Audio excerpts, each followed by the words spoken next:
আসাম আগরতলা জাতীয় সড়কের খয়েরপুর বাঁশবাজার থেকে খয়েরপুর বিজয় সংঘ পর্যন্ত অংশে প্রতিদিনই তীব্র যানজটের সৃষ্টি হয়। এর জেরে নিত্যযাত্রীদের পাশাপাশি রোগী বহনকারী অ্যাম্বুলেন্স এবং অন্যান্য জরুরি পরিষেবার যানবাহনকেও চরম ভোগান্তির শিকার হতে হয়।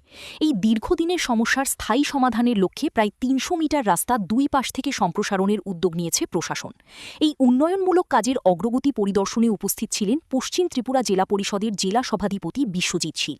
তার সঙ্গে ছিলেন অতিরিক্ত জেলাশাসক অসিত কুমার দাস, অতিরিক্ত এসডিএম, পূর্ত দপ্তরের এক্সিকিউটিভ ইঞ্জিনিয়ার সহ অন্যান্য প্রশাসনিক আধিকারিকরা।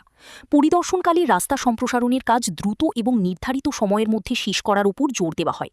পাশাপাশি যানজট নিয়ন্ত্রণে ওই এলাকায় ট্রাফিক পুলিশ ও অন্যান্য পুলিশ কর্মীর সংখ্যা বাড়ানোর জন্যও সংশ্লিষ্ট দপ্তরকে প্রয়োজনীয় নির্দেশ দেওয়া হয়েছে।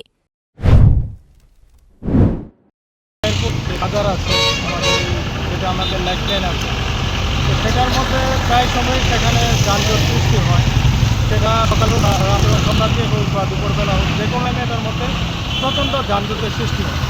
তো সেখানে মানুষ অনেক জরুরি কাজও সেখানে যাতায়াত করে, সেখানে অনেক রুগ্ন যাতায়াত করে, সেখানে আমাদের অ্যাম্বুলেন্সও এই রাস্তা দিয়ে যাতায়াত করে।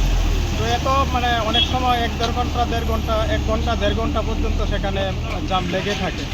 তো সেটা থেকে কীভাবে বের হওয়া যায়, তার জন্য আমরা 12 তারিখে আমাদের ডিএমের কনফারেন্স হলে একটা মিটিং করেছিলাম। আমাদের পিডব্লিউডি, আমাদের এডিএম সাহেব এবং আমাদের যারা পুলিশের আধিকারিক আছেন আমাদের এসপি অফিসে, ওনাদের নিয়ে একটা মিটিং আমরা করি।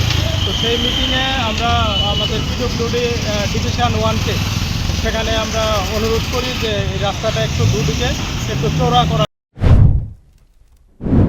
প্রশাসনের আশা রাস্তা সম্প্রসারণ এবং উন্নত ট্রাফিক ব্যবস্থাপনার মাধ্যমে খয়েরপুর এলাকার দীর্ঘদিনের যানজট সমস্যা অনেকটাই কমবে।